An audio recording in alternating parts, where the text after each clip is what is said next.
Prologue. Break of dawn. Knut Larsen paved 1700 words. I stared at the sunset that painted the sky in shades of orange and pink. The last light of the day bled into the grayish fog of the early summer evening, casting a warm, filtered glow over everything.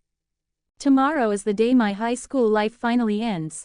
The graduation ceremony was just above the horizon. Yet, despite the liberating sensation, all I could think about was how I came second in my class. Second place. Only 1 mark short of first. I am not brooding about it, no. As a matter of fact, I am very satisfied with it. However, I currently have something else that has become a constant itch in my ass. The top spot went to Olivia, the girl I'd been crushing on since the start of high school. I always told myself that I'd confess my feelings to her when I finally outscored her. I thought it would be a grand gesture, proving my worth or something like that. That was the general gist of my line of thought. But now, it seemed like a silly, impossible dream. With 1 stupid mark, my entire plan had crumbled. God damn it. Turning away from the damp window, I sighed and plopped down on my bed, but the unease wouldn't let me stay still. My mind was racing, thinking about tomorrow, thinking about her. Grah, to hell with it. I got up and walked to my desk, the soft light of the evening filtering in through the window. A brief respite after it finally stopped raining. Only sparing the beautiful weather a fleeting glance, I sat down on my chair and opened my laptop, ready to type an email to her. Is this too old-fashioned? Then again, would she really be willing to give me her number? I mean, maybe she would, but will I take the chances? Of course, I did have her number, but contacting it directly would make me look like a creep. Maybe, no, most likely. God bless the emails. We have worked on projects before, quite a few of them, and during that, we were given each other's emails. Alright, back to the present. Maybe it is still not too late. Maybe I can still tell her how I feel. Hi Olivia, I just wanted to say. Ew, who are you again? Okay, maybe it wouldn't go all that well. No, I need to stop being a wimp. I have to tell her how I feel. Can't be a lame bitch all my life, right? The confidence somewhat faltered as I typed in the recipient email address. I hesitated, fingers hovering over the keyboard as I typed something on a keyboard made out of pure air. It just struck me, but what would I even say? Hey, Olivia, congrats on being the smartest person in school. By the way, I've had a crush on you for years. Yeah, right, that sounded so lame, even in my head. God forbid, I don't even want to hear it out loud. The room was quiet, the only sound was the slight hum of my laptop and the occasional chirp of crickets outside. Gaming laptops, man, a whole-ass power generating turbine would generate less noise than the cooling fan in this. I shouldn't be taking out my anger at my own patheticness on my laptop. It's even more pathetic. I wanna cry. As I sprawled for a moment on my desk, slightly pushing the lappy away, I thought back to all the times I'd watched Olivia from afar. Her laugh, her smile, the way she always seemed so focused and determined. She was perfect, and I was just me. Don't get me wrong, I am not average and I am self-aware about that. Even amongst a grade filled with handsome hunks, I held my place pretty nicely. However, that didn't change the fact that I was a guy who couldn't even muster the courage to tell her how he felt. I closed my eyes, trying to calm the storm of thoughts swirling in my head. Maybe if I started typing, the words would come. Yeah, I think I should do that. Subject. Just wanted to say. Dear Olivia. Comma. I stared at the blinking cursor, feeling like it was mocking me. How could a simple email be so hard to write? I leaned back in my chair, running a hand through my brown hair. The memories of the past few years flooded my mind. Every group project, every study session, every awkward attempt at small talk. There was that one time in sophomore year when we were paired up for a biology project. I remember how nervous I was, stumbling over my words, and how she would just smile and make everything seem so easy. It's not like we are strangers to each other. However, that is exactly why it's so hard. I might lose it all. It would have been easy if he had just interacted 1 or 2 times and never become acquaintances. We have spent a little time together, talking about things from schoolwork to our favorite movies. It was the first time I felt like I was treating someone as not just another classmate I had to beat to climb the ladder that led to the top. I shook my head, snapping back to the present. Focus, Knut. I gave myself a mental jolt. This email wasn't going to write itself. I took a deep breath and started typing again. Subject. Just wanted to say. Dear Olivia. I know this might seem out of the blue, but I've been meaning to tell you something for a while now. I have and still admire you. Not just because you have helped me with my homework a few times, that would be mean of me, but also for the light you have recently brought into my life, if you get what I mean. You're amazing, honestly, and I've had a crush on you for as long as I can remember. I paused, rereading the words. It felt strange to see my feelings laid out so plainly. But it was the truth. I'd spent so long hiding it, maybe it was time to be honest, even if it scared me. I heard a car drive by outside, some of the light from its headlights briefly illuminating my modestly lit room. The soft breeze through the open window rustled the curtains, filling the place with a refreshing smell of freshly watered grass, petrichor, the scent of earth after rain, and blooming flowers.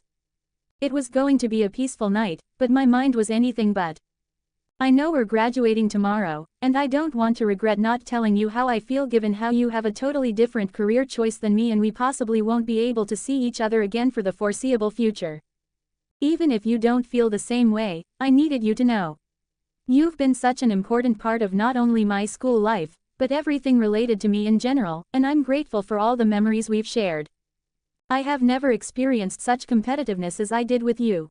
You pushed me right over the cusp of what I had thought was my limit. I stopped again, feeling a lump in my throat. It was harder than I thought it would be. I wanted to say so much more, but the words just wouldn't come. I closed my eyes, picturing her face. It gave me the motivation to keep going. No matter what happens, I wish you all the best in everything you do. You deserve all the success in the world, and so much more. Always holding you close in my prayers.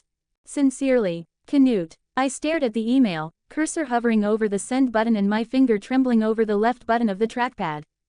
My heart was pounding in my chest. What if she laughed? What if she didn't respond at all? I felt like I was standing on the edge of a cliff, ready to jump but terrified of the fall. Okay, now is not the time to overthink this stuff. I can't live with the what ifs anymore. I need to take the leap.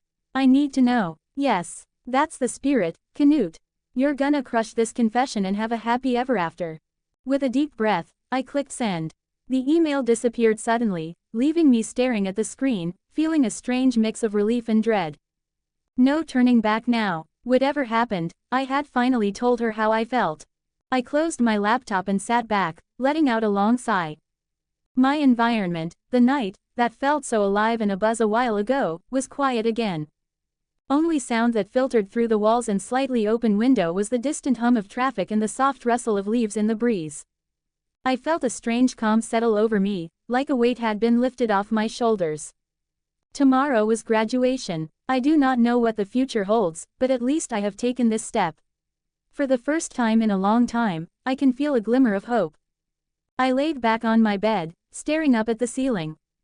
I couldn't help but smile gingerly at the thought of me being such a little shit. It was kind of hypocritical, you see, because I used to call older people kiddos, and say dumb things like, "Are you a pubescent teen? Can you wipe your ass properly?" The internet is a great place, but not for me.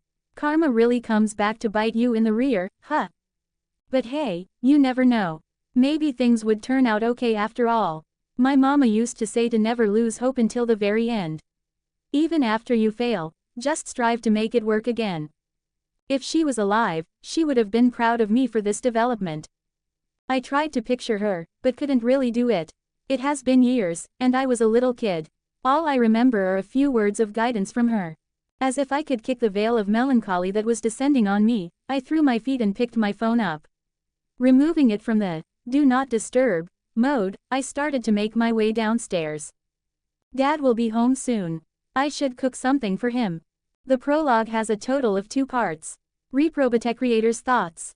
4 comments 0 vote. Prologue break of dawn 2. 1787 words. Dad will be home soon. I should cook something for him. He's been sick recently. Fisksop sounds exactly like the thing I should go for. Fisksop is a popular fish soup characterized by its creamy texture and buttery flavor. In simple words, it is a comfort dish which appears in many regional and seasonal versions. Usually, it's made with various types of fish, shellfish, or root vegetables, cooked in a rich broth with butter, milk, and cream. Mamma mia, I am hungry now as well. Once I was downstairs, I looked into the fridge for the final dressings. Since before serving, fish soup is seasoned with a variety of fresh herbs and a drizzle of tangy lemon juice. There are still some leftovers of rotisserie chicken left in the fridge and some Filipino red hot dogs. Maybe I should just throw them in a tortilla and call it a day. Let's do that. Taking the phone out of my pocket and placing it on the counter before starting to wash and prep the fish for the soup. For the veggies, I included potatoes, carrots, and leek. Picking up the knife, I flipped it once and let it land on the chopping board vertically, tip digging into the board. I bought Nick DiGiovanni's knife drop book after all. Hey, never mind that. Picking it up, I started to chop the vegetables into thin strips. Traditional is the way to go.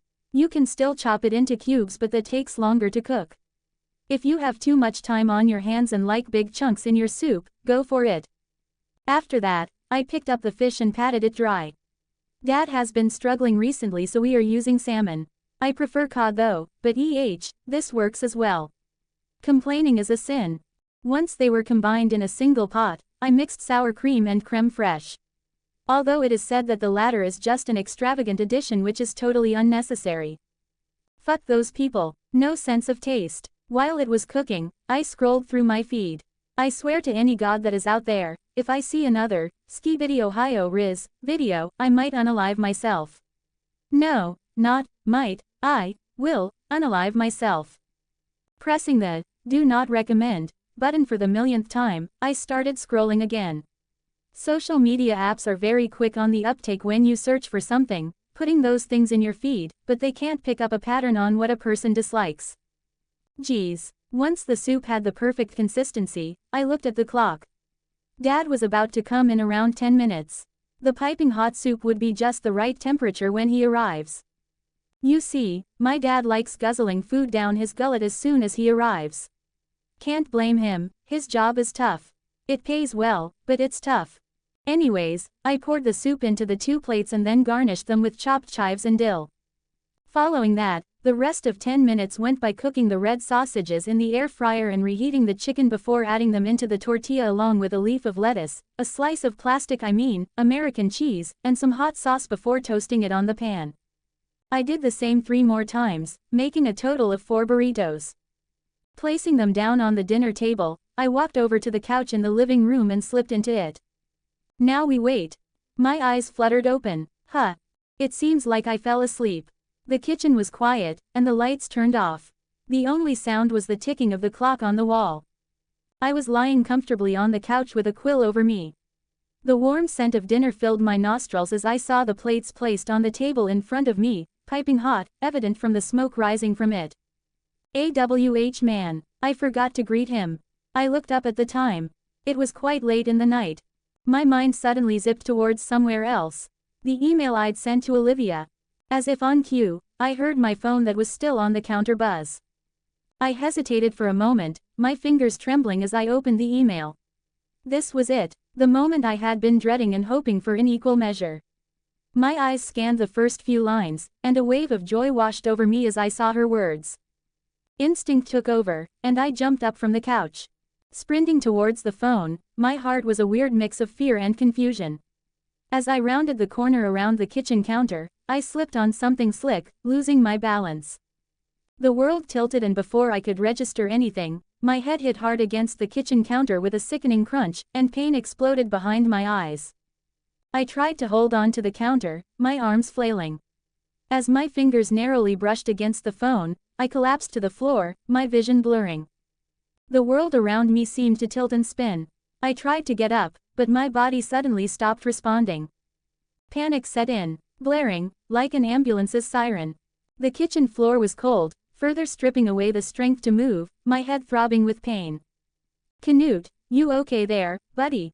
My dad's voice reached down from his room. I parted my lips, but no voice came through. My phone was still in my hand, the screen glowing faintly in the dark. I could see Olivia's message, but the words were swimming in and out of focus. Open hollow corner bracket Canute, I've always admired you too, close hollow corner bracket. I tried to read more, desperate to see her words, but blood was trickling down my forehead, seeping into my eyes. It stung, horribly, as it mixed with cold sweat that broke all over me. I blinked furiously, trying to clear it away, but it was no use. Fear gripped me as the realization hit. I was hurt, badly. The metallic taste of blood was in my mouth, and I could feel it pooling around me. I tried to cry out, but my voice was weak, barely a whisper. Canute, boy, you better answer me before I come down. His voice had the usual sarcasm in it, masking the ocean-deep tiredness and sorrow from the death of his wife, which he still mourned. Strength took another hit, and I felt like my health bar had suddenly reached 1%. All right, I am coming down. As the lights switched on, all I could register was the panicked shouting of my dad. Things blurred and I saw an unfamiliar ceiling. Dad was right beside me, clutching my hand, kissing my forehead. It stained his lips crimson and people clad in white pushed him away, but he kept coming back. Then his face blurred and only basic features remained, golden blonde hair and light brown beard and mustache. He was right there, but it felt like he was a million miles away. Despair filled my chest, mingling with the fear and the pain that had numbed down where I had hit my head, but not in my chest. Not in my heart. I didn't want to die. Not now, not like this. I wanted to be there with my dad. Who else does he have but me? How will he fare now? And, I wanted to see Olivia, to tell her how much she meant to me in person, to hear her voice and see her smile one more time. Everything blurred. Extreme case. Bizarre. Blood. Won't stop. Impossible. Words. More words. Garbled. All around me. The room was getting darker, the edges of my vision closing in. My breaths were shallow. A streak of light tore through the darkness and then Dad was right beside me. Don't talk, he choked a breath as I felt my feet go lifeless. I stopped feeling them. Like a blackout, I felt my body lose life in a wave-like motion, starting from my toes. It feels cold. What's Ollie, she says, he started talking, holding a phone right next to him. She says, I have always admired you too and I wanted to tell you. The rest was a blur, the letters smudging together as the blood flooded my ears. All I could hear was the trembling voice of my dad, muffled underneath the dying beats of my heart. Dad, it felt like my throat was torn apart with that one word. A word that shut him quiet. I love you, Dad. He didn't say anything. Instead, he simply touched his forehead with mine. It was warm. So warm. I love you too. In the growing darkness, I felt a strange sense of peace. The pain was fading, replaced by a numbness that spread through my body. My senses blurred and then something wet washed over me. Like a giant wave crashing over you at the beach. The wave disconnected the sensations I could feel, touch, smell, sight, hearing and the constant taste of blood in my mouth, and all that was left was just nothing. Nothing at all. It was peaceful, but every passing second filled me with dread. Until I felt like breaking down. In the heart of darkness, a star twinkled. Open hollow corner bracket when the raven calls thrice at the break of dawn, remember the life you left behind. For it is in the memories of yesteryears that you will find the strength to forge tomorrow close hollow corner bracket. Open hollow corner bracket the raven will guide you to wisdom, but beware its twin, for it brings only sorrow. The path of Odin is paved with both light and darkness. Choose wisely, lest you shall be consumed by it close hollow corner bracket. What is? I swear I've heard about this before. Oh no, this can only be reincarnation, oh my god. Was it real all along? The thought of it seems so outlandish. You watch and read things related to reincarnation all the time, but to actually see the real thing happening to you is just. Am I even reincarnating? Or am I hallucinating? I could still be alive, right? Deep down, I knew that I was trying to run from the truth. What about Dad? How would he feel? God, fuck, and there was Olivia too, just a fleeting thought in my head at this point. Ha, isn't that funny? The moment she says she loves me back, I die. And yet I live to see it. How am I supposed to accept this? Fuck, open hollow corner bracket it was carved in destiny itself close hollow corner bracket. Fuck off. 6 comments 0 vote. The light at the end of the tunnel. The darkness was absolute. I drifted in a void, weightless and untethered, with no sense of time or place. My last memories were fragmented, scattered like shards of a broken mirror. I had died, right? It seemed like the only plausible explanation for this emptiness. A bright blur in the heart of darkness of my recollection, and then it somewhat became clear. Of course, I had died. Died like a retard after my crush of many years said she liked me back. Fuck my life. Well, it's fucked anyways. After all, I am dead. Ha. Ha. There was nothing in this place. No sight, no sound, no touch. Just an endless abyss wrapping around me, suffocating yet oddly tranquil. I couldn't even tell if I was breathing. Perhaps I wasn't. I was dead after all. Why would I be breathing? But if I was actually dead, how am I monologuing like Ayano-koji? This doesn't make sense. Have I entered some active paradox with my death? I lost track of time in this place after the first month. The first week was panic, second was hopeless struggle, third was despair, fourth was acceptance, and after that I stopped counting from 0 to 86,400 every day. However, recently I have been feeling a little different. Slowly, albeit imperceptibly, something has begun to change. It was faint at first, just like a distant echo of sensation. I couldn't place it, couldn't understand it. Rather than sensation, it was like a constant bombardment of a sense that I had never wielded. Sixth sense, perhaps, but isn't that basically just intuition? And besides, I could feel it whispering to my consciousness. It wasn't the same wrinkly, old woman's voice that I kept hearing while I was breathing my last, but it felt oddly similar. How do I know she's wrinkly? 'Cause he sounded like one, that's why. As I was musing, the void pulsed around me, and a flicker of awareness sparked in my mind. It was as if my brain was awakening, neurons firing up in a synchronized action of creation. Thoughts became clearer, though still muddled, and I began to perceive more than just the endless dark. A rush of something warm and fluid, enveloped me. I could feel it now, pressing in from all sides. My skin felt raw and new, tingling with every touch. Was I floating? Well, at least I could feel something. It was better than the sensation of plain nothingness I felt during the first month that always pushed me to the precipice of madness. Well, all I can do is wait. Maybe this is my punishment for being an absolute pussy for so long. Ha, I am tired. And I want to die. What kind of hell is this? My sensations have grown stronger, more defined. I can now sense the boundaries of my body, my limbs, and my core. I can make my fingers twitch. The movements are minuscule, but it's better than just feeling of having a body but being unable to move it. I still have some existential crisis.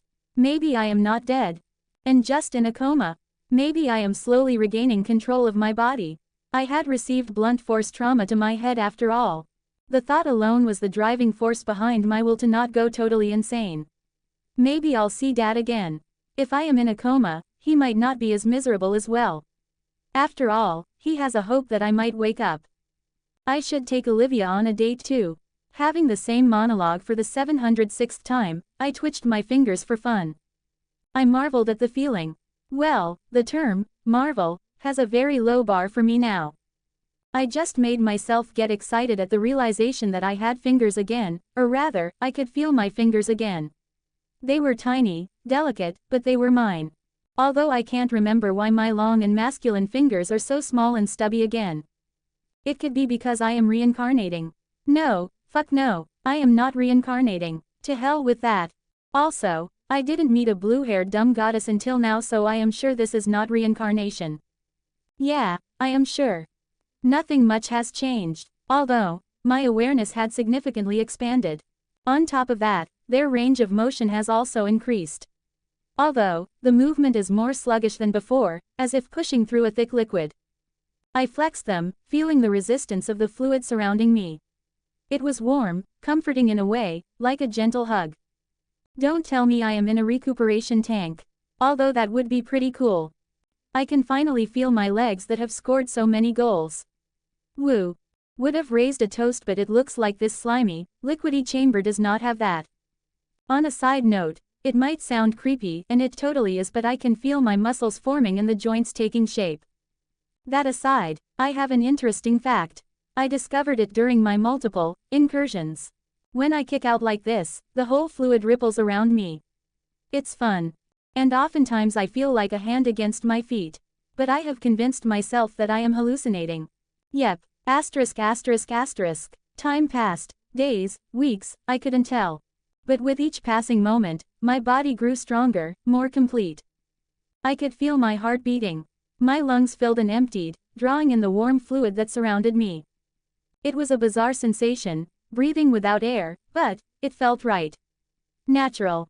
I became more aware of my surroundings, the walls of the chamber that held me. They were soft and they pulsed with a steady rhythm. It was as if I were inside a living, breathing entity. I thought gaining more of myself would make me happy. But all I felt right now was despair. Maybe I had realized it a while ago, but I continued to deny it.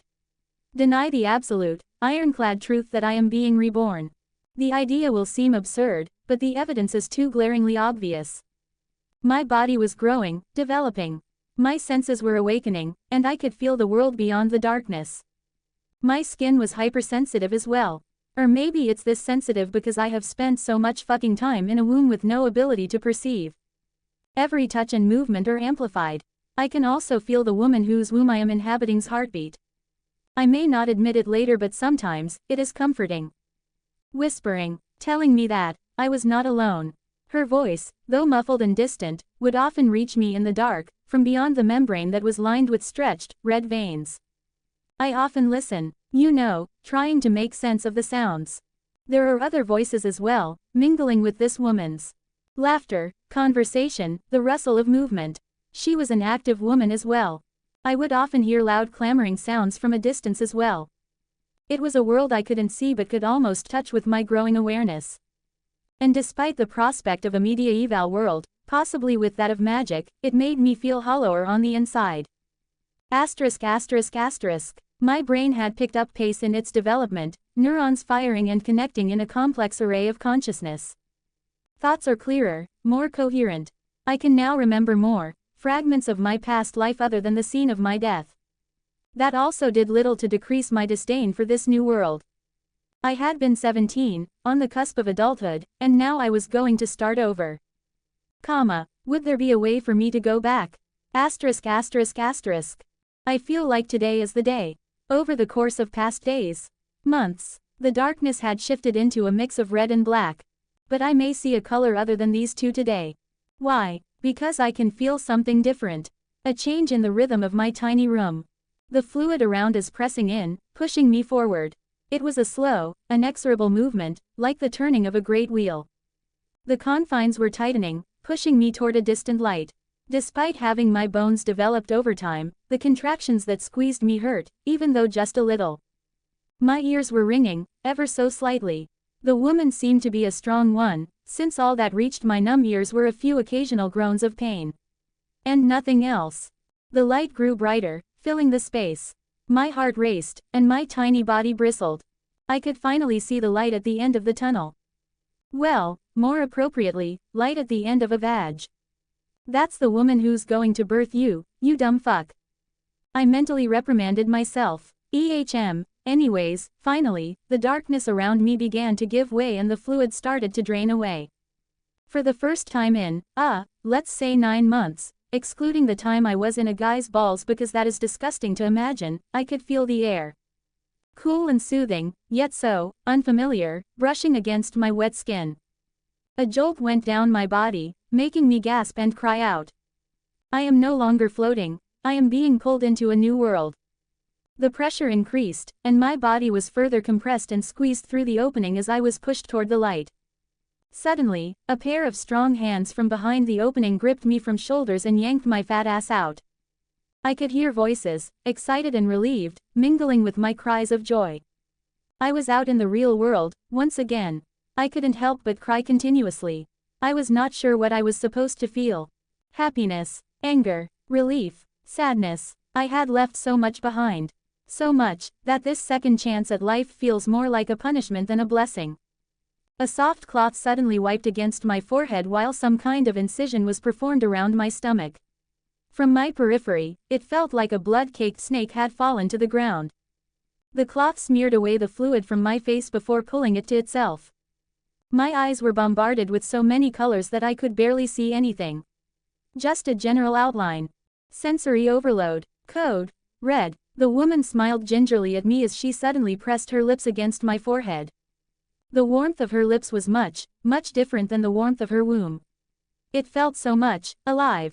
She looked down at me and then moved her lips. I could not completely understand what she said. There was a heavy static infesting my ears and the sensory overload from colors and natural light had still not completely subsided. However, as she paused and looked into my eyes, I felt those red orbs soften. Red, demon, witch, burn her. Wait, I'm being too dramatic. She looked overhead and then nodded before looking down at me. Someone came from behind me. I tried to turn my head, but I couldn't spot the person. All I felt was a slight, playful nudge to my nose. The golden-haired, red-eyed woman kissed me on the forehead once again, before talking in a language I couldn't grasp. But the last bit, I think I got it. Velkommen till Heimsens, little Ashur. Maybe it's my baby brain, but I realized a bit late, isn't she talking in ancient Norse? As I thought about it, my vision started to blur and fatigue overtook me. God, being a baby is so exhausting, what the actual fuck? URL. Reprobate creators' thoughts. 7 comments 0 vote. Draken's Fjord. Hello there. The fleeting summer breeze rustled the tree hanging eerily low atop a stone house. The house was hewn from the granite bones of the earth and was situated at the corner of a cliff. The walls were rugged, moss-covered and weather-beaten. But even still, it blended seamlessly with the surrounding landscape, a representation of the timeless sagas of the North, the ones that have been forgotten and the ones that were yet to come. Narrow windows peered out over the windswept fjords while a sturdy oak door that was reinforced with iron bands on both sides guarded the threshold. Unfortunate Canute reporting here. Inside the house that obviously stood out amongst the other, humble accommodations, was a little boy, currently suspended in midair as a man, who he had mistaken for a silverback gorilla at first glance, carried him around the house happily. After 6 months of his birth, the boy's hair had started to grow out. He had bleached orange-colored hair and his mother's dreamy red eyes. Now, you might be wondering how I ended up in this situation. Allow me to explain my horrific tale. He mused, internally, his thoughts sharp, mature and mockingly sardonic. A stark contrast to his infantile form. I was a perfectly fine human back on Earth 15 months ago. And now I am a reincarnated person after dying. It's a bit offensive though. He chuckled to himself, mentally. No, I was not a cuck loser. Neither was I an ugly, short, fat and a total disgusting pedophile failure of a man back on Earth. That begs the question, why in the name of everything unholy was I reincarnated? This is an insult to me. Reincarnation is a privilege given to degenerates so they can justify their pedophilic tendencies. Merely reincarnating taints my image. The malicious and hateful thoughts were in a stark contrast to his infantile body. I had a crush who loved me back, damn it. Let me go back, you damned God, whichever reincarnated me. My real family, Dad, must be in shambles after my death. And here I am, alive and well, with no way to contact him. What a cruel twist of fate. Contrary to his melancholic musings, a light-hearted laughter pierced the air, making Canute's ears perk up. The man who was carrying him around, his father who was a massive man, was the source of this as he tried everything to make Canute laugh, lifting him high, making funny faces, and swinging him around. But all he received was a deadpan look from his son who was still grieving his past life. I'm so fucking miserable, Canute thought, as his father's efforts to cheer him up continued. But I guess I can't ruin 2 families. I have already given deadly grief to my actual dad. At least, maybe I shouldn't do the same to these guys. Swallowing the bitter lump in his throat, Canute mustered a slight smile to encourage his try-hard father. It was a very comforting gesture. Something he did purely to satisfy his own desire to not feel like an utter failure of a human being. However, the smile still had a big effect on his father who was oblivious to the already matured mind of his newborn. His eyes widened in surprise and joy, and he immediately ran over to the kitchen. Hannah, he exclaimed as he called out to the silver-haired woman working in the kitchen. The woman was wearing a blue peplos that was a long, rectangular piece of woolen fabric. It was draped over her body, with the top edge folded down to create a double layer over her torso that had now returned to its normal size. The dress was fastened at the shoulders with brooches that created armholes. Underneath it, she was wearing a modest white underdress that was secured with a girdle at the waist. Her hair was kept up in a rough bun, but when she turned around, even Canute couldn't help but stare at her. His mother, Hannah, was a young woman who seemed to have barely entered her 20s. Or maybe even younger. She had a slightly chubby face with a pair of extremely dreamy red eyes that made her eyelids feel like they were half open. Odin's beard. You scared me. She gave out an exasperated sigh, but the smile plastered on her face was enough to tell that she wasn't mad. She looked at her husband and then at their son before frowning in worry. Hey Robert, did something happen to Ragnar? Wah, no, not that, hear me out. He spoke with excitement. Walking over to Hannah, Robert presented Ragnar Canute to her like a bottle of fine wine. He smiled. Our son smiled, he exclaimed, bouncing with excitement. Dude, it's not that deep, chill. Ragnar's mother looked down from her husband's face, her eyes lighting up as she saw the joy in Robert's face. Without saying much, she leaned over and kissed Ragnar's forehead.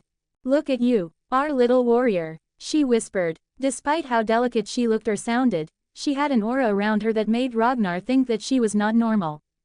Without showing the exaggerated display of affection that Ragnar had read in novels, Hannah pursed her lips and smiled slightly at him before turning around and picking up the giant knife. Without turning back, she continued. I am glad it is still a weekly occurrence. She mused out loud with a barely muffled giggle. Ha ha. Robert cackled as he placed Ragnar on the long, rectangular and wooden counter and stood in a way that his body was still touching him, to avoid him from falling down. I suppose our son is going to be like my old man when he grows up. All grumpy and uptight. A slight grin graced Hannah's thin lips as she looked up at him, her hand still chopping the giant carrots and turnips. You mean like the way you were before I knocked some sense into you? Robert chuckled and then looked out of the window right in front of Hannah as his voice echoed off the stone walls of their kitchen and mingled with the crackling fire in the hearth. Touché, my love, but look at him, Hannah. He's got that look in his eyes, just like my old man's. That fierce determination against being anything but fun. Hannah plunged the knife's handle into Robert's arm. Don't be like that to your son. She reprimanded before looking at Ragnar, his clear red eyes mirroring her own. Ragnar was sitting with his eyes fixed on her and his hands on the cold counter between his legs, ready to perform a crawl dash. He is much livelier than him. As if on cue, Ragnar performed a daring maneuver and tilted to the side of his father's body, hurtling himself down towards the ground. Ha, I have been waiting for this moment for 7 baby years. Crushing his plan, Robert, without batting an eye, crouched down slightly and then suddenly Ragnar was back in his arms. What the Sigma? Oh, well, fuck me. Caught in the act, Ragnar's little, chubby body wriggled. How would a baby react? Should I laugh? Cry? Oh wait, I should totally shit my pants. After a few seconds of serious introspection, he gave up on the instantaneous defecation, and instead gave out a nervous chuckle, giggling like a baby he physically was to somehow mitigate the situation. Hannah shook her head, her eyes softening as she watched them and pointed at Ragnar with her knife's tip. See, lively and full of surprises. He's going to keep us on our toes. Robert smiled, lifting Ragnar and holding him close. That he will, and I wouldn't have it any other way. Bruh, you want your baby to kill himself? Ragnar looked at Robert with a deadpan look. However, there was something else that bothered Ragnar. That aside, how the hell did he catch me? Wait, he didn't even catch me. It was like I was never falling. His monologue was interrupted as Hannah returned to her chopping, the sound of knife's edge against stone loud and echoey. With Ragnar still in his arms, Robert's towering stature leaned down as he kissed Hannah's neck. She tilted her head to the side, feeling ticklish and let out a girlish giggle. Oh, please, not more salt to my wounds. Pressing his face into Robert's chest, he averted his gaze, ignoring the wet sounds that came afterwards. After a while, Robert turned around before casting a fleeting gaze at the world outside from the window.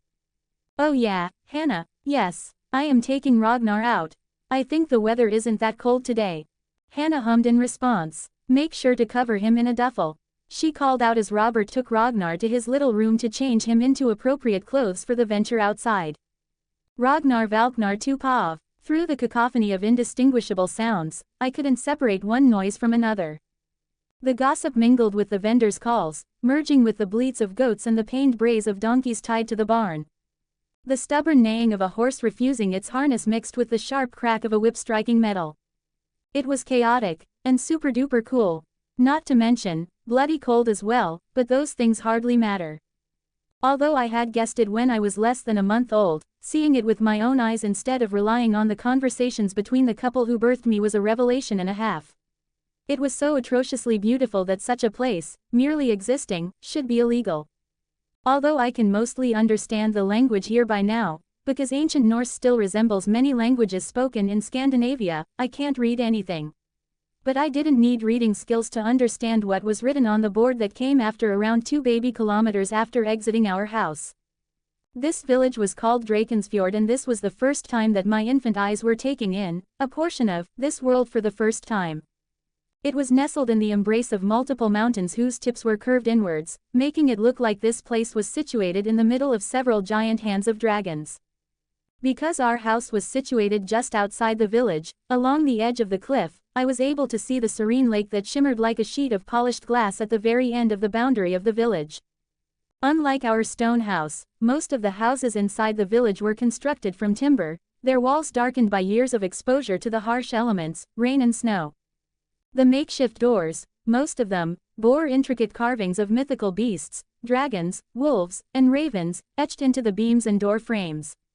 The roofs were thatched with golden straw, tied tightly to keep out the chill of the northern winds. Smoke curled lazily from the chimneys of the stone houses that were situated on irregular intervals, located more in the middle of the village rather than the edges. A comforting aroma of burning wood and half-finished stews slightly filled the chilly air. I yawned and blinked at my dad. He was quite a tall man with light orange-colored hair and a pair of black eyes. Well, not exactly black. If you looked in bright sunlight, you'd notice that they were brown. But doesn't matter, does it? Good morning, Robert, a voice called out from somewhere as Rob came to a sudden halt, the heel of his boot causing the remnants of the mostly swept snow to let out a crunching noise. Still cradling me in a hip-hold cradle, which, must I mention, is very uncomfortable because a dude is constantly grabbing me by the butt, be it in a fatherly way or not, Robert turned his head around. At the same time, the corner of his eyes crinkled up as he beamed. Anders. His voice was heavy but inviting, as if he was seeing a friend after a long time. The wind blew and Robert's small bleached orange-colored tail waved with it. I looked at him and then followed his line of sight. From the distance, I could see a man walking, no jogging towards him. The man seemed even taller than Robert and his bleached golden hair were also tied back in a small, tight ponytail. However, unlike Robert's, he had a deep fade from the sides and the back. He looked exactly like how you'd expect a typical Viking to look: blonde hair, blue eyes, a scar over his cheek, long beard and mustache, and a look in his eyes which screams, "I can eat the baby in your arms in one bite." Except for one thing, the tattoos. Not because Vikings didn't have them, no, it was because how weird they were. There was one tattoo along his neck and then an even smaller one on his hand, however, both of them seemed very alive. As if they were breathing. You know, like how you look at the settings app on your phone long enough that it starts turning. Maybe it was something like that. But even after I averted my gaze from his progressively closing figure and then looked back at him, they still seemed to pulse with life. As he approached Robert, he extended his arms to the side and roughly hugged him, which Robert reciprocated with a tight bear hug of his own. "Excuse me, there is a baby on board. Have some shame, I demand my private space." Cough. Who knew you could get a sore throat in your thoughts? Damn this infantile body. Long time no see, my friend. Anders spoke up, disregarding the fact that his nice screaming can shatter my tiny eardrums. His dark blue eyes flicked towards me. "Aha, this must be your son, Ragnar." He pinched my cheek and pulled it, very roughly, might I add, before leaving it and doing it again. Finally, he ruffled the few strands of hair I had managed to grow with his burly, rough fingers before holding my tiny head with both hands. "What a fierce boy you have." He thumped Robert's side. I can already see the desire to lift an axe in him. As if he had remembered something, he shrugged his shoulders. "Or a sword, doesn't matter. You can already tell, he's a child of the North all right." Robert seemed to appear somewhat crestfallen and then immediately shook his head to get rid of whatever he was thinking about. "He is, indeed." He turned his head towards me and slightly touched his lips on my forehead. "A child of the North. Whoa, talk about having a penchant for exaggeration. All right, Rob, I will go about my work. Got loads of shipment coming this evening, hopefully. The storms in the Nord's Gulf are as much a pain in the ass as they were since the day I opened my eyes. Anders clicked his tongue and was about to leave when he suddenly stopped, took a step back and made a face like he had just remembered something important. Would you be attending the Sumble tonight? Sumble. It was a gathering that was observed by the middle or end of every month where the men gathered in the biggest pub of Drakensfjord and would boast their accomplishments, make bets on various things, play games and most of all, consume alcohol. The northern blood in my veins demand booze. Achoo. Damn this cold. Robert looked down at me and made a conflicted face. I am sorry but I think I will have to pass this time. He made a face full of regret. As you can see, Ragnar isn't very healthy. And recently he's had a rough streak with sore throat and flu. So, I have to stay home, you know, with Ragnar and Hannah, I have to help her. Like a cannonball firing, Anders burst into laughter as he slapped Robert's shoulder. Mention not, my dear friend. I would have not attended if I was in your boots as well. Whoa, little man. What do you mean by that, huh? Bringing his hand back, he shook hands with Robert. The handshake was a little different because unlike the usual one where you grip each other's hand, they shook each other's arms. How masculine. Farvel. The two of them bid goodbyes to each other as Robert started to adjust his hold over my hip and press me against himself. He raised the furry flap of his overcoat and pushed me inside it, adding another layer of warmth to me. We had only taken 2 steps when suddenly Anders called out again. Oh yeah, I almost forgot. This guy. The chief was talking about deciding a new age limit for children for their rune praxis. Apparently, it's getting reduced to around 12 years of age. He spoke and despite I did not turn around to look at Robert, I could feel him shaking. Also, it's been made mandatory. Anders finished. Pressing his finger into his temple, he tried to recall something but then gave up on it. Well, yeah, that's all I know. I'd advise attending it, saying that he waved his hand and took off. I looked back to see Robert's eyes carrying a dark look and a few streaks of light were puncturing through his shoulder. He turned back and started walking away from the main bazaar that we were moments away from exploring. No, I tried to cry and wail, to somehow make him take me back to the marketplace, however, he simply placed his hand on my head. Another day, my son. Another day. The seriousness in his voice made me immediately let go of my stubbornness as a new curiosity took birth into my mind. What is this rune praxis? And why does making it mandatory have such a deep effect on Robert? I need to know. ***********. 1. Fjords. A long, narrow, deep inlet of the sea between high cliffs, as in Norway, typically formed by submergence of a glaciated valley. 2. Valknar.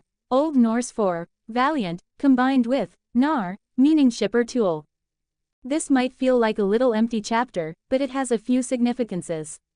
I hope you like it and I will release the next chapter next week. Or rather try to. Reprobate creators' thoughts. 5 comments 0 vote. My pathway. Rune praxis. Amidst the northerners, much like the southerners, there was a certain set of rituals where the young ones were subjected to a path. These paths were what allowed the youngins of this world to mature into individuals who would result in development of their respective villages, cities and in some cases, their kingdoms by reaching heights which are normally unattainable. For an average human, the course of development can diverge sharply in any direction. It can be a path of flourishing growth, or it can very quickly descend into a path of catastrophic ruin, where blood stains the earth like ink on a torn page. Rune praxis was the name of the initiation ritual of this journey to enlightenment, which was observed in individual cities and sometimes villages which were important. This importance was usually decided either based on geography or determined based on their political standpoints. Drakensfjord was a small village whose influence was minimal, however, its significance was much more than what it had to offer at its face value. The people inhabiting this place were mostly hunters, and a small contingent of them were the marked. Stagnating at lower sequences, the marked of Drakensfjord were unable to make too much of a significant impact on the general, overall standing of the village. The only thing that gave any significance to this place was the geopolitics of this village. It was located in the farthest corner of the north, overlooking the unexplored regions, the fallow, or the unclaimed. A land full of nature and man-made, the first men, horrors that threatened to overtake the land of living at every passing, breathing moment. Since it overlooked the fallow, a lot of funds and soldiers were sent to the farther border, the Skar, of Drakensfjord, 65 kilometers away from the beautiful Star Lake, a giant lake which connects to the many rivers flowing through the towering mountains surrounding the village, which also acted like a fishing pond for the villagers. Since it was connected to a running water source, and the lake itself was in a state of constant kinesis, there was always some aquatic fauna foolish enough to wander into it. And while people were ordinary, the closeness to the fallow gave the village enough significance to host the rune praxis. Rune praxis is usually held after the coming-of-age ceremonies or small ale parties. However, due to recent events which included, but not limited to, sudden deaths and disappearances of many elders, marked and unmarked, the age at which a child becomes a man was changed from 15 to 13. From the looks of it, 2 years don't seem to pose that much of a threat, given how people in this world lived long, unless some creature killed them, it was still a huge concern. Since 3 years for a fully grown adult may pass in a blink, but a growing kid's mind is something that goes through a lot. Finally, today's the day, Ragnar exclaimed internally as he slipped into his clothes. It had been 12 years since Ragnar Valknar, formerly Knut Larsson, reincarnated into this new world. Over the course of these years, he has perfectly learned the ways of this new world, the village, at the very least, and has seamlessly adjusted to it. The memories of his past lives still served as a bittersweet reminder of everything, sometimes a sweet, loving memory and sometimes his worst nightmare. During this time, Ragnar had completed his basic education, which included learning the language of this world, learning how to write and read. As for his physical activities, his father, Robert, had persuaded him enough to exercise daily, so he was in a pretty good condition. "Can't lie, I've got a decent mug on me," Ragnar snickered to himself as he observed his features. His growth was quite extraordinary, compared to his former self, however, it was barely average when compared to others around him. He had grown to around 167 centimeters and inclined more towards the lean side. His features were still chubby, not sharp, due to him still being a pubescent kid. Damn these fantasy writers, did they not know kids can't have sharp, sculpted faces right from the start? Seriously, touch some grass. Gave me wrong expectations too. Ragnar, once again, spoke to himself in his mind as he looked at his cutesy, cherubic face. His bleached orange hair had grown quite a lot and now stopped right above his brows. His hair was a little thin, but it was strong, evident from how Ragnar would often comb his fingers through his hair with some force to see if he was experiencing any hair fall. Although, it was still too early to determine he won't have it, given how he still was in the development phase. However, this repeated action was to give himself some reassurance, since his hair volume was much less than his time as Knut Larsson. Kinda hate this Kirito hairstyle, but never mind. I can always style them out better later on. Pretty sure they'd be sussed out of their mind if I suddenly demanded a weird hairstyle. His eyes, just like his mother, Hannah, were his more redeeming features. A pair of dreamy, siren eyes which looked like 2 orbs of crystallized blood. Since he was from Earth, even looking at his own red eyes gave him jitters, sometimes. Can't wait to become a man already. Just 1 more year and then, it'll be time for, he pumped his fist up. Quote. Booze. Ragnar. Wah. The door burst open as silver locks which felt like threads made out of the moonlight itself frolicked in a menacing way. Ragnar, you are late. Hannah raised her voice, her hands over her slim waist. Again, she added, narrowing her serene, crimson eyes. Initially startled, Ragnar composed himself and let out an awkward cough. Mother, I was getting ready. For the past hour, she stomped towards him, Hannah Valknar. She was the wife of Robert Valknar and the mother of Ragnar. While outward appearances suggested she was a frail woman with a body men would usually die protecting, it was not the case. The reality about her was totally flipped on its head. Hannah was the member of the main platoon of hunters that hunted food for the village, Drakensfjord, in winters. She was skilled with a knife not just in the kitchen but also in the butchery where she'd skin even the most hard-skinned creatures. And her proficiency didn't end at a knife. She was adept in archery just as much as she was in dicing things up. But mama, I need to style my precious, luscious locks. Ouch, ouch. Your tongue has been working too much these days, Ragnar. Hannah held her son by the ear and pulled it until he was tiptoeing. Less words, more actions. Despite the strictness in her tone, she was barely suppressing her smile while looking at her only son.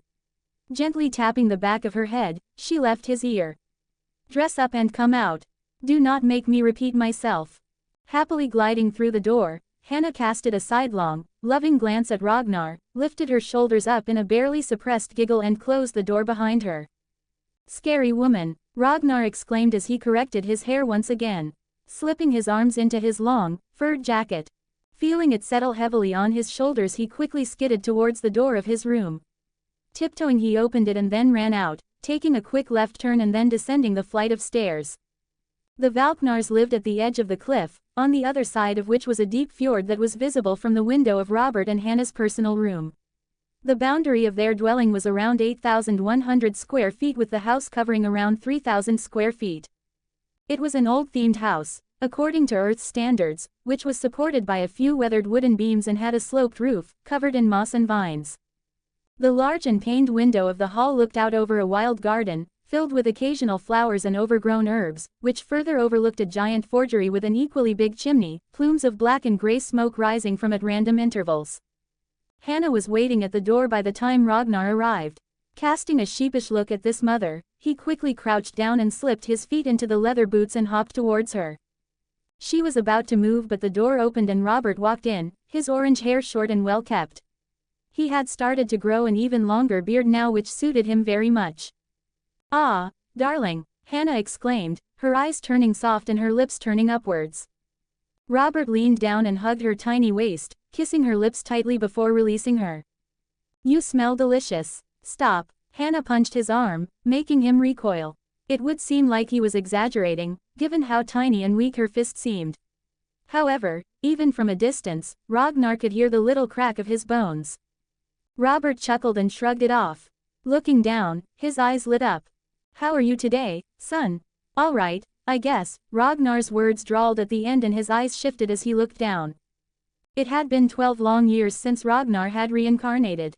And while he adjusted to the idea of accepting Hannah as his mother due to him not even remembering his earthly mother's face, it was not the same for Robert.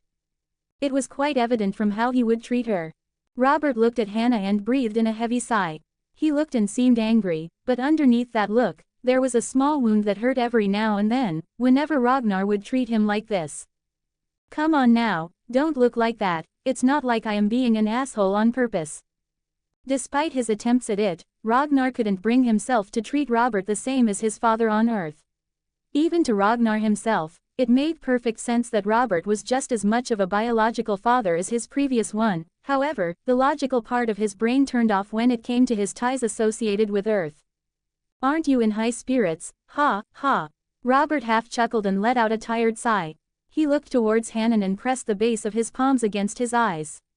"I will be getting some rest, my love."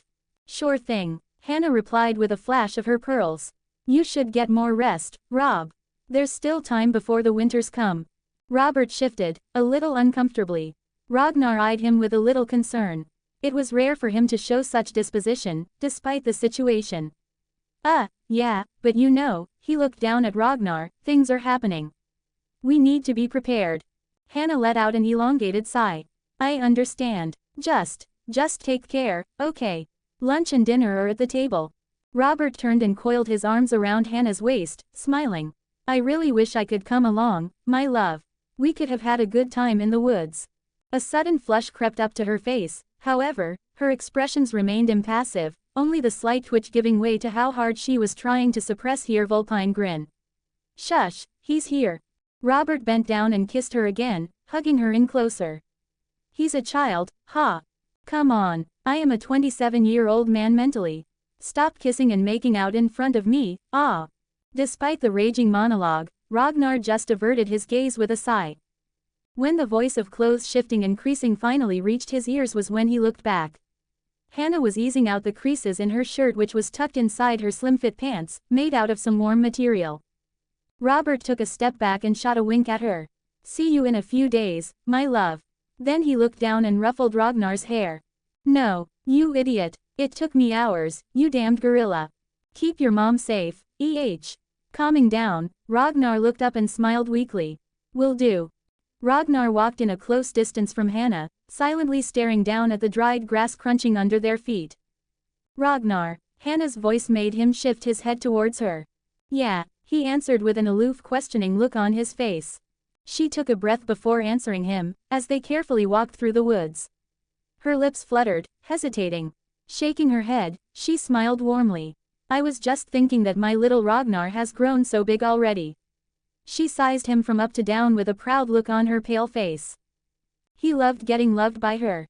At least his reincarnation gave him the chance to see the love of a mother. Reciprocating her smile with the same warmth, he looked ahead again, wondering how his mother back on Earth would have loved him.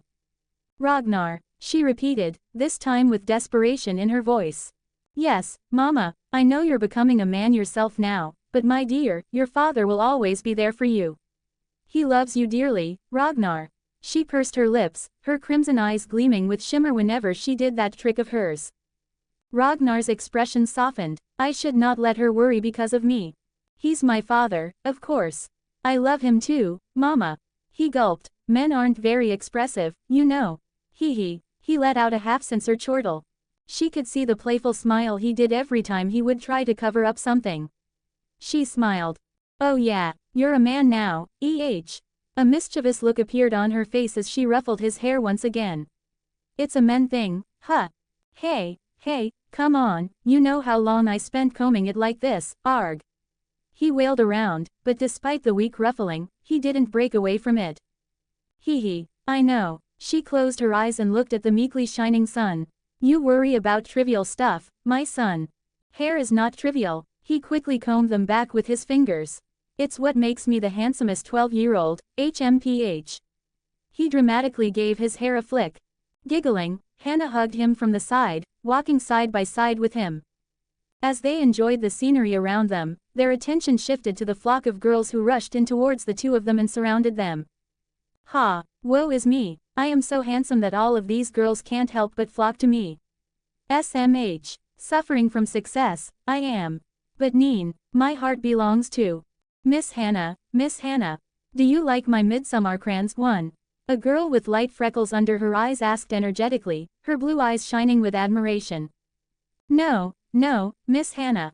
Please check mine first. One after another as girls passed Ragnar and flocked around Hannah, he looked back with a horrid look. HHMPH. Who is interested in attention from these underage girls anyways? That's so perverted. My heart still belongs to Olivia. And besides, if I wanted attention, I'd settle for nothing short of MILFs. His thoughts turned on a rather odd tangent as he rubbed his hands together, thinking about indecent things.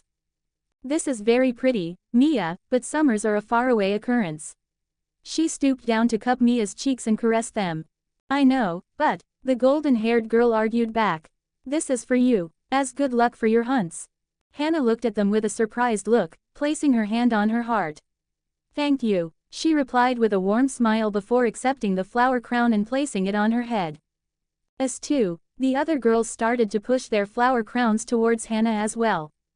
It was a rare occurrence Hannah would stroll the place like this. And because she was an accomplished hunter, a lot of young girls who aimed to become warriors looked up to her. Since there was no gender hierarchy, the disparity between the ratio of men to women hunters was negligible. Seemingly having had enough, Ragnar ran into the girls and grabbed his mom's arm. We have work to do. He spoke sternly. Get a ticket or something. After Ragnar had pulled her away from the crowd of girls who were glaring daggers at him, they started to walk straight again. You know, I didn't see Sophia in the group. Hannah spoke up. Do you have any idea? Normally she'd be the first to ask for tips regarding her sword training. Sophia was the name of the granddaughter of the village head. Since Robert made weapons for the village, and custom ones for Sophia's family, there was a good relationship between them. Due to this good relationship, Ragnar and Sophia were able to study together in her parents' library. You think she'll be around here? I wouldn't know, he replied abruptly, too quickly. Are you missing your little mistress?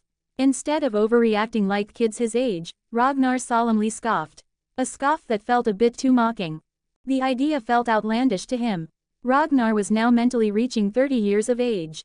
The idea of little girls being his crush revolted him. Besides, no matter how gorgeous, no one felt as devilishly beautiful as Olivia did. His heart and mind, they were ruled by her. Even after 12 years, he would still occasionally wonder how she'd be doing, how she must have handled the news of his demise, how she must have moved on. How she must belong to someone else now. How it was unfair to him. And how it was totally okay for her to move on. After all, they liked each other in high school. A relationship that lasted a few minutes. Few minutes that were spent on his deathbed, away from each other. Ragnar, he came back to his senses with his mother's voice, realizing he had been biting the inside of his cheek for too long. Yes. Instead of talking, she arched her brows, motioning with her head to their right. There she was, Sophia, standing inside the boundaried fence of her lawn, her smile fading a little when her eyes met his. She waved at him. He waved back, with a little nod. Her blonde hair set in a braid rested on her shoulder, her eyes green like the lake in summer, her lips rosy pink, her dimpled cheeks full. He hated looking at her. He hated her. He hated how she had the same olive eyes. And the same dimples in her cheeks. How she had the same small mole underneath her left eye. Because to him, it was an insult to Olivia's beauty. To replicate something so tenderly beautiful, was akin to blasphemy to Ragnar. She smiled a little at Hannah and then turned around, picking up the scabbards that were scattered in the snowy lawn. She is breathtakingly beautiful, Hannah added as they both walked ahead. Yeah, she is, he said plainly. She was beautiful, but so what? Do you like her? I like her face. It's decent. Do you love her then? I feel nothing. For her, at least. He shrugged the thought laughingly. Is it someone else then? Ragnar looked down at his shoes that had a thin layer of white powder on them.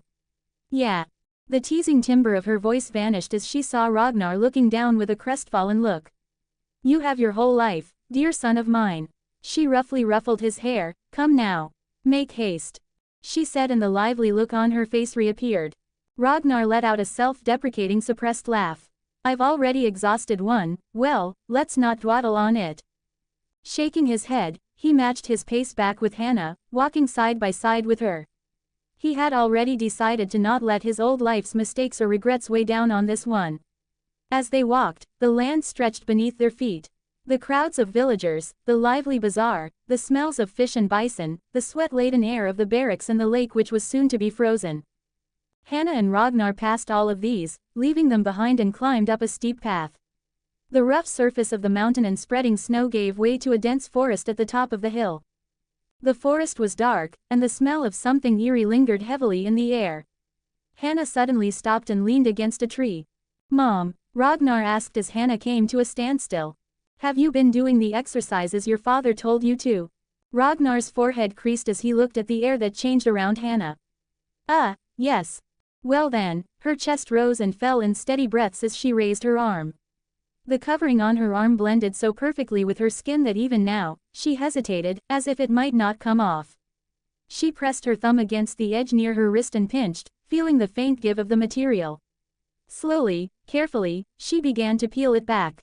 It is time for you, my dearest son. The covering lifted without resistance, revealing the skin underneath. No, not just skin, there, etched into her arm, was the rune. It looked old, carved deep and precise, as if it had always been a part of her. The lines formed two squares, one inside the other, their shapes connected at perfect angles, the vertices of one square touching the centers of the other. To step into the real world. Her bright crimson eyes were suddenly glowing. Ragnar took a step back, taken aback as he felt the air change and become suffocating. The rune glowed faintly, its light soft and warm like the dying embers of a fire.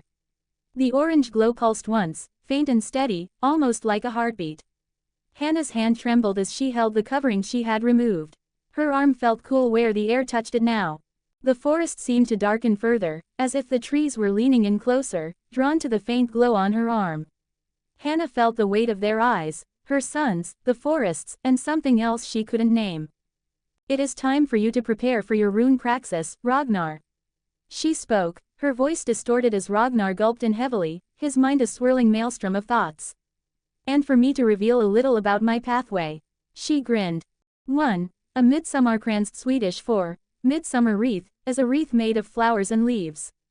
A midsommarkrans is usually worn during the midsummer celebrations in Sweden and Scandinavia. It is the traditional headgear of a sommer during the presentation show in early June. Reprobate creators' thoughts. 1 comments 0 vote. Schools of thought.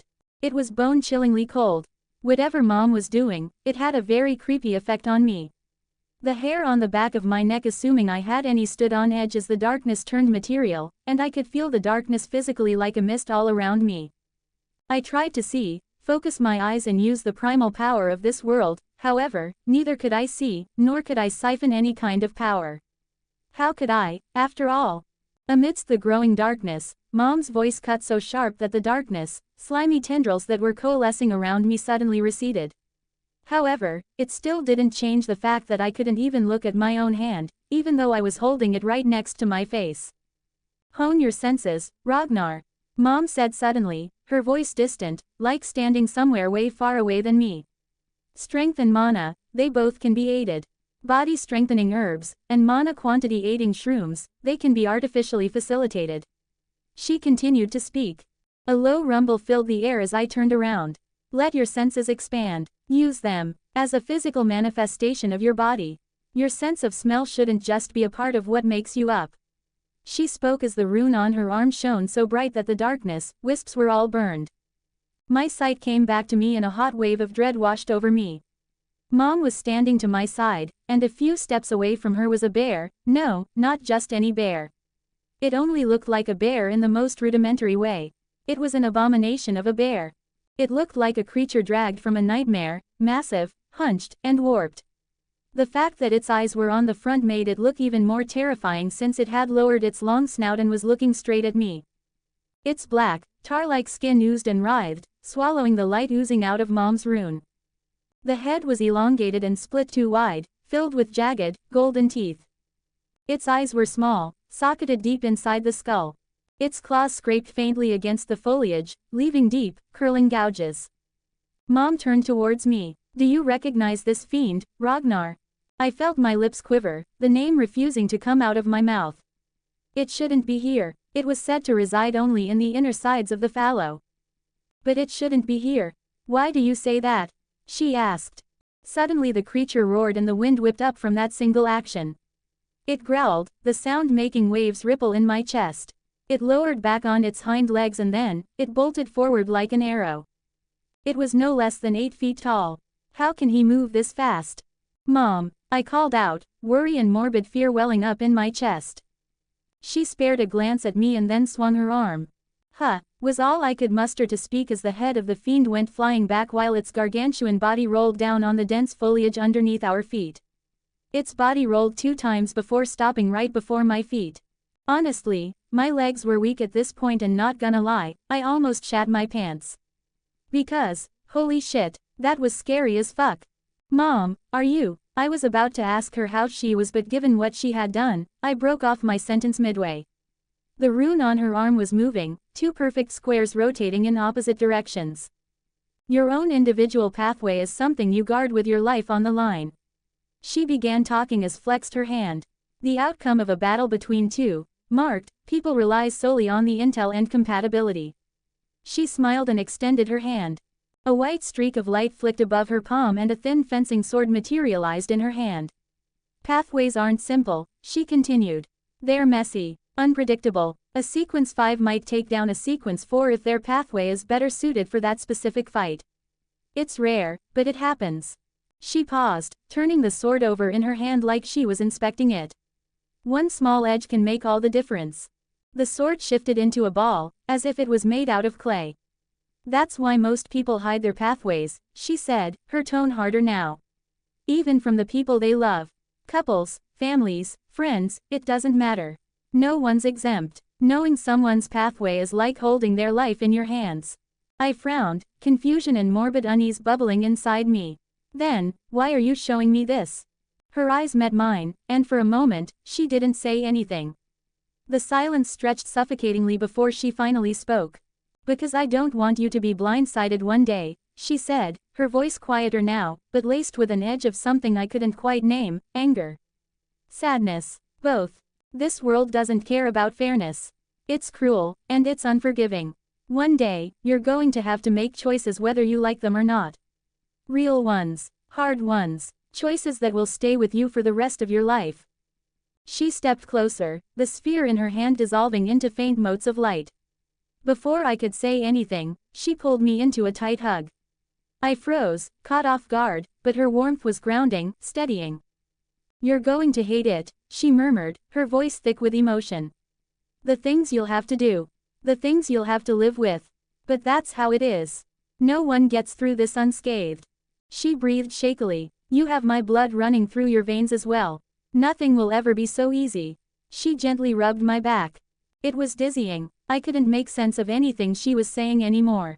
Breaking the hug, she looked at me, her eyes as beautiful as ever.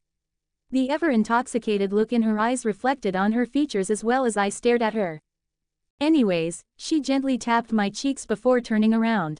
You were saying something. Why shouldn't this fiend be here? I swallowed hard, my mind scrambling to refocus. The unease and the confusion at her words was still there, clawing at the edges of my thoughts, but I composed myself. Seeing how I was silent and gaping at her, she spoke again, the look in her eyes softening. Do you know what this is? She asked, putting her foot on the severed head. I shook my head, and got rid of all the thoughts. I can't let her see myself so rattled. Of course, I should have expected all this. I am not on Earth anymore. It's a medieval world with fantasy elements. Of course people's morality and values are much different, and so are the creatures inhibiting it. Eat, or be eaten. Biting back the bile that pressed at the back of my throat due to the meddling tang of the blood and rancid smell of the fiend's flesh, I looked up at Mom. It's Nyctian stalker. I tried to recall from the few little books I had read. Standing in the middle of the wild food chain. They're called stalkers because they have padded feet, hence making no noise when they walk.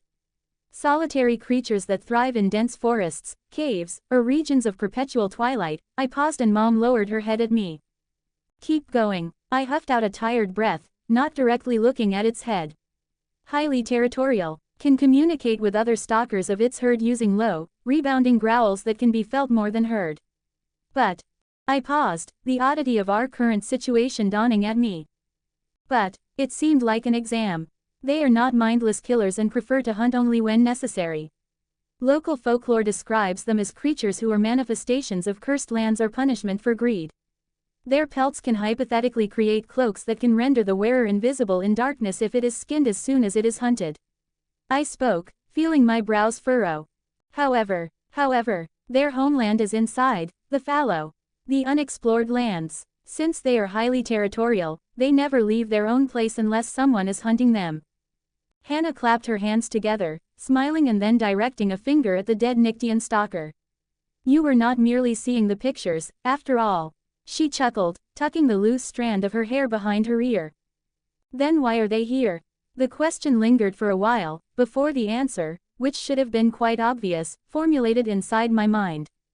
Because a fiend is breaking the balance of predator and prey, a new apex predator perhaps.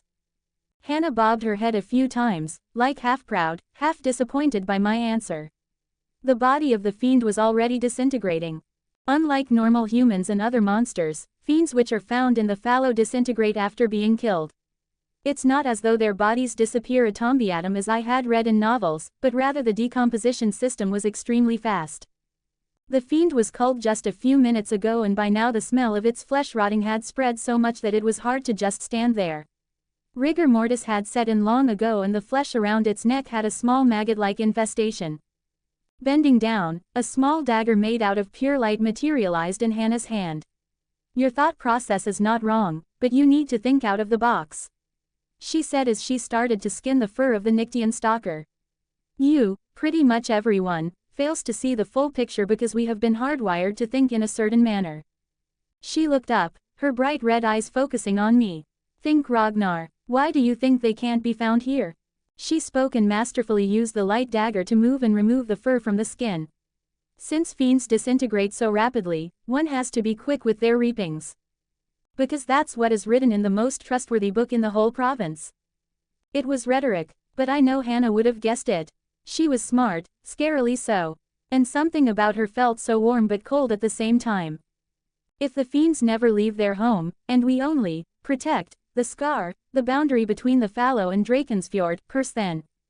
Suddenly things started to make sense. How do we have such detailed reports on everything, from their habitats to their social lives and hierarchy? She looked up at me, her lips curling into a knowing smile as she nodded and went back to removing the fur. A wave of nausea overcame me as I took several steps back. How do we know, indeed? She spoke, seemingly unfazed by the smell. Stay there, I'll be done in a bit. She commanded as I took more steps back and slipped against the tree bark. She was right about it all. How do we know? That would mean that either the villagers or the army who was sent from the capital of the Northern Kingdom had been going inside the fallow, even though the law states that no one is allowed to go in due to it being a cursed place. I mean, why lie about it? Intel is a good thing. Going inside with more people and uncovering the mystery can work well in our own favor. Since the first people who arrived in the Northern Empire were the people who survived the fallow, it could help everyone understand the ancient culture and secrets. Ah man, just when I was thinking this world is simple as fuck, something like this had to happen. Now I would have said that I should keep my nose out of it and live a peaceful life. I don't think I will be able to restrain my curiosity anymore. Hey. This means that the fallow is not cursed. Someone is hiding something there. The Area 51 of this world. But unlike Earth, there is no army of bald eagles stopping me from going there. But not now. As of right now, I have no powers. And without powers I can't even kill a normal monster, let alone a fiend found in the mana-rich environments of the fallow. After a while of waiting and thinking over what had happened until now, I tried to recall everything I had studied in books so far. Other than the geographical position of Drakensfjord, I had studied the two major religions as well. There are two schools of thoughts around which this entire world revolves, the gods and the source. The one who believes in gods are like pretty much what was the case back on Earth. The various gods who were present since time immemorial shaped the entire universe, made galaxies, our world and other worlds which we do not have the knowledge of yet. Unlike Earth's rigid form of belief, there are too many gods in this world. And all of them are equally respected. However, it is said that there are always extraterrestrial threats for our universe. Since gods could either run the universe or fight the threats, they made the source. The source is an autonomous system which operates this world instead of gods now. The rising and setting of the sun, the ebb and flow of time, the very laws of fate and karma, they are all under the jurisdiction of the source. Blessings, retributions, powers, each are dispensed according to its own, programmed, will. However, people believe it to be just another god's gadget. 99.99% of Drakensfjord population believes in this school of thought. The power that is siphoned through the gods is done via rune praxis. It is a ritual where one meditates until the source thinks that a particular god would have taken a fancy to this human, and then that awakened person would walk on the same path as the god. The god's pathway. The second school of thought refutes the first one, posing a simple question. If people were to walk a pathway, the specific pathway God once did, doesn't that imply that they were once normal humans? And if so, who was the one who granted them enough divinity to ascend? They believe that the source is an entity, not just a gadget. The entity who is the actual protector of this universe and has helped worthy humans to ascend. Since this school of thought is considered as utter blasphemy, there are no books that state how they derive their powers. Well, at least in a religious outpost like Drakensfjord. I've always been curious. Growing up in a home steeped in devotion, I've been taught by Robert to trust in the gods' paths. And soon enough, I'll be part of that path myself. I'll undergo the rune praxis, become one with the god I'm meant to follow. It's a sacred thing. Everyone in Drakensfjord believes in it. Believing that when you're chosen, when the source channels the gods, will through you, you'll walk the same steps as a god, that you'll embody their power. Robert seems to be proud that I'm about to take this step, that I'm about to receive their blessing and walk the divine path. He sees it as the ultimate honor, a chance for me to rise beyond the confines of being human. But something has always felt strange in that household. Ragnar, Hannah called me, snapping me out of my thoughts. Yes, coming. I stood up immediately and ran after her. She had flung the fiend's hide on her shoulder, which was wrapped in a small cloth. She was walking with a confident gait and I made sure to stick by her side. We walked in silence, for a long while. It felt like she wanted to tell me something, but couldn't find the right words to express those unsaid things. I could practically see her lips flutter as she did. I hesitated at first, and then slowly slipped my hand between hers and gripped her index finger. She looked down at me with a surprised look and then smiled. "Aren't you a bit old for this now, Ragnar?" Rolling my eyes, I scoffed. Letting out a girlish giggle, she patted my head. Although it did offend me that he patted me with the same hands that had been all over that dying fiend, which was now nothing more than a decomposed pile of bones, this warm feeling every time she patted my head or kissed me was too comforting for me to complain about. "There is something you want to say, don't you, Mom?" I voiced out. I know it has been bothering her, and it has been bothering me as well. Because there is a lot to tell, Ragnar. She started to talk with a tired sigh. "So much. I want to tell you everything." She looked down at me, her red eyes darkening. "But too much information results in doom. I learned that the hard way." She breathed out, like reliving a horrible memory. "Time is always with you, my dearest son. It follows you, and us, everywhere." Adjusting the pelt, she talked again. "Everything will reveal itself, with time." I fell into silence for a brief moment. She has never looked so depressed. Even the slightest vestige of the cheerful, role model Hannah Valknar, who was one of the best hunters and fighters in the whole village, the one who tackled everything with a smile, was absent. It was like she was a whole different person. However, the same smile that had warmed my heart ever since I was reincarnated in this body graced her lips as she tilted her head at me. "What do you want to eat today?" "Beef. Beef." I spoke so loud and so abruptly that I placed my hands over my mouth and looked up at her with an embarrassed face. Damn this little growing body. I can't even control these emotional outbursts. Giggling to herself, Hannah pinched my cheeks. "Beef it is." Asterisk asterisk asterisk asterisk asterisk asterisk asterisk asterisk asterisk asterisk asterisk asterisk asterisk asterisk asterisk asterisk asterisk asterisk asterisk. AN. You can join the Discord here. URL. Sorry, I had to do a little info dump. Forgive this petulant sinner for being so late and hitting you with an info dump. Been busy with my new job and exams. Reprobate creators' thoughts. 0 comments 0 vote. Rune Praxis. Winter had swallowed Drakensfjord whole. The mountains sat beneath a thick layer of snow, their peaks lost to the storm-heavy sky. Northern winds screamed through the valley, rattling shutters and cutting through the trees like a rusted blade. The fjord below churned in places where the ice hadn't yet formed, dark waters slapping hungrily at the frozen edges. Star Lake, the hub of activity, was dead still. A perfect sheet of ice stretched across it, smooth as polished glass, reflecting the cold light of the moon. It was thick now, thick enough to walk across, thick enough to hold the weight of men and beasts alike. At the edge of Drakensfjord, where the land rose like a great stone fist before plunging into the fjord, was a house. Despite being so early in the morning, much like every other house in Drakensfjord, this one too was abuzz tonight. The light from torches lit in every room made it look like a beacon in a storm. Firelight flickered behind narrow windows. Inside one of the rooms, Hannah was on her knees. She moved back and forth, her hands tenderly doing their magic. Her hair was let in loose curtains, framing her face, and her quixotic red eyes stayed anchored on the one in front of her, Ragnar. She fastened his belt around his waist and pulled at the string on his shoulders as it pulled his back into a straight, inflexible posture. Do I really need to put all of this garish attire? Is it even an attire at this point? Ragnar complained. He stifled a breath as Hannah tugged at the other belt that cinched around his belly and forced it in. It has been a tradition since time immemorial, my dearest, ever-grumpy, petulant child. You know, as they say, when in. She paused, as Ragnar's eyes went wide for the slightest of moments. Belfort, do as the Belfortians do. Ragnar let out a deep breath. I would have shat my pants if she had said Rome. Some typical, cliché regress type shit is the last thing I want in my life right now. But the leather stinks, Mom, Ragnar commented, scrunching his nose. Well, you would be elated to know that this armor was used by your father, and his father before him, and, she paused, her lips curling into a mischievous grin, and it is never washed. So what you are smelling isn't the leather but your father and his father before him committing depravity. A chill ran down Ragnar's spine. What? Nah, this is crazy. I thought it would be well taken care of since it has such a vital importance. Loudly crying. Giggling, Hannah ran her fingers through Ragnar's hair and stood up. I was merely a facetious remark.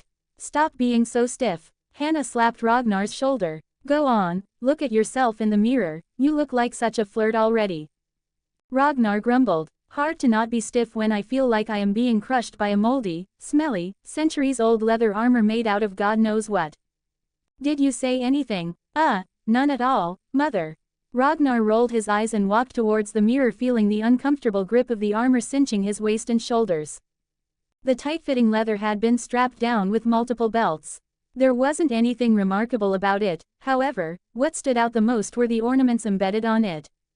On the right side of his chest, where medals would have been pinned in his old world, was a giant tooth strapped to the leather, and right beside it was a patch of preserved flesh that had been half-hardened.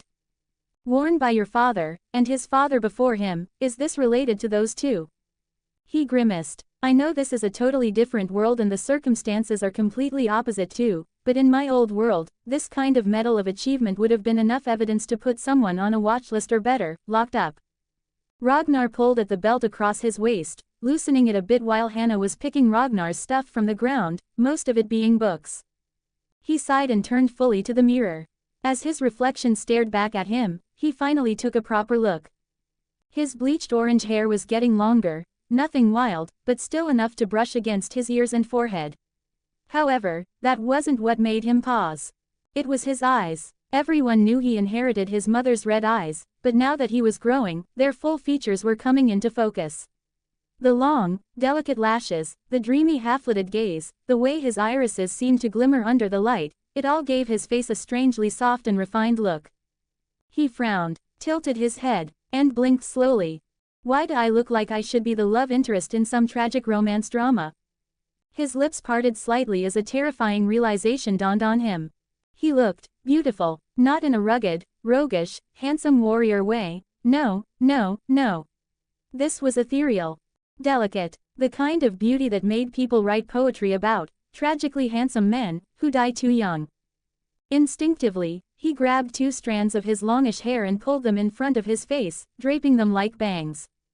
He batted his lashes. Damn, he whispered, tilting his head at a slightly seductive angle. I look more beautiful than most girls on earth. The moment the words left his mouth, his stomach dropped. His brain short-circuited. Wait, hold on, if I'm thinking like that. His eyes widened, pupils dilating in horror.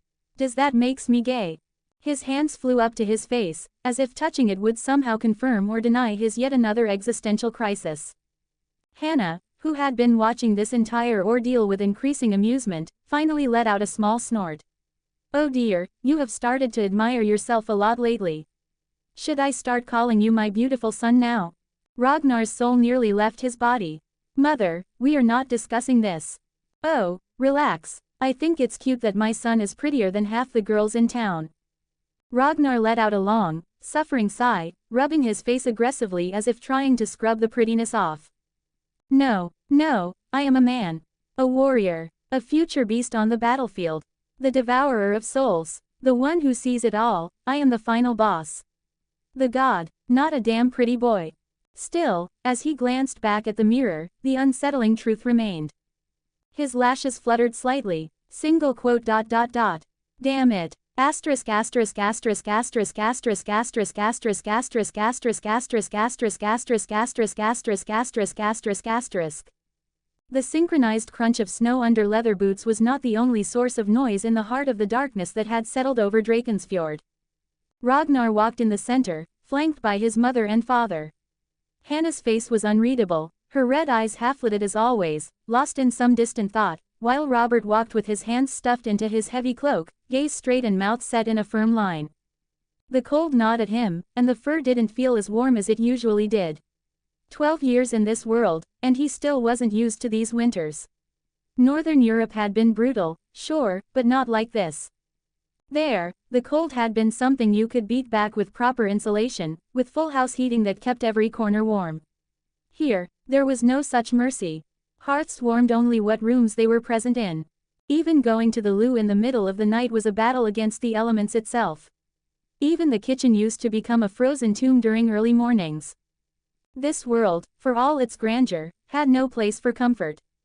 As they neared the designated place for rune praxis, the church of Eingana, Ragnar spotted a lone person moving through the snow. Small, wrapped in thick furs, golden hair set in a thick, tight braid. As they gained pace, they arrived side by side with the figure. Green eyes like the lake in summer. Full cheeks, pink lips, that single damn mole beneath her left eye. Sophia. His stomach twisted. He hated looking at her. Hannah broke formation first, stepping ahead with an unhurried stride, snow crunching softly beneath her leather boots. She reached out and gently patted Sophia's back. "Where are your parents, little one?" Sophia glanced up, her breath frosty and visible in the freezing air. "They're already at the church, helping with the preparations." Her voice was steady, almost unaffected by the cold, unlike Ragnar, who avoided even talking due to how prickly his throat got. However, he couldn't help but notice, there was a certain loneliness in how she stood there, waiting, without a single family member beside her. Hannah hummed, brushing a bit of snow off the girl's shoulder. Then, without looking back, she started to walk ahead, wrapping one arm around her shoulder.